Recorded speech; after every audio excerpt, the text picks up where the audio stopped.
ঘন কুয়াশার কারণে বৃহস্পতিবার দিনভর সূর্যের দেখা মেলেনি রাজধানীতে। তাই যেদিকে চোখ যায় সেদিকেই অন্ধকারাচ্ছন্ন পরিবেশ। বৃহস্পতিবার দেশের সর্বনিম্ন তাপমাত্রা ছিল চুয়াডাঙ্গায়। সকাল ৬টা থেকে ৯টা পর্যন্ত তাপমাত্রা রেকর্ড করা হয়েছে ৯.৮ ডিগ্রি সেলসিয়াস, আর ঢাকায় 13.8 ডিগ্রি সেলসিয়াস।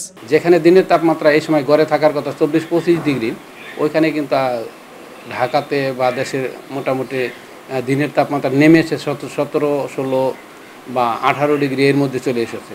অর্থাৎ দিনের তাপমাত্রা এবং রাতের তাপমাত্রা পার্থক্য একেবারে কাছাকাছি হয়ে গিয়েছে। এই বিদায় মানুষের ভিতরে শীতের অনুভূতিটা বৃদ্ধি পেয়েছে।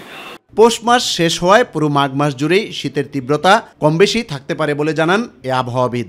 আর এই সময় কিন্তু পশ্চিমা এবং উত্তর দিক থেকে এবং পশ্চিম দিক থেকে শীতল বাতাস প্রবাহিত হতে থাকে এবং এই শীতের অনুভূতিটা বৃদ্ধি পেয়েছে। ২ দিন বা ৩ দিন মোটামুটি কুয়াশা থাকবে, তারপর শীতকাল কিন্তু শীতের অনুভূতি থাকবে, শীত থাকবে, কিন্তু জানুয়ারি মাস কিন্তু সামনে আসতে শীত কিন্তু আরও ঠান্ডা আরও পড়বে। বৃহস্পতিবার সপ্তাহের শেষ কর্মদিবস হওয়া সত্ত্বেও শীতের দাপটে রাজধানীর ভিআইপি সড়ক সহ অন্যান্য সড়কে যানবাহন ও মানুষের সংখ্যা ছিল তুলনামূলক কম। অন্যান্য দিনের থেকে আজকে প্রচুর শীত পড়ছে আর রীতিমতো খুব কাঁপতেছে।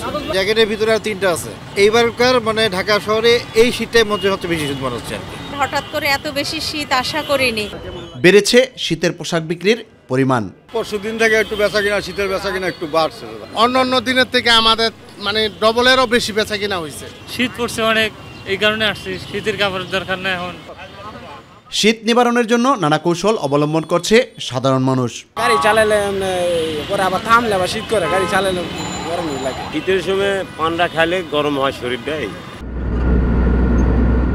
ঘন কুয়াশার কারণে আলোকরশ্মি ভূপৃষ্ঠে প্রবেশ করতে না পারায় বেড়েছে শীতের তীব্রতা। এমন ঘন কুয়াশা অব্যাহত থাকলে আরও কয়েকদিন শীত ঝেঁকে বসতে পারে রাজধানী সহ সারা দেশে।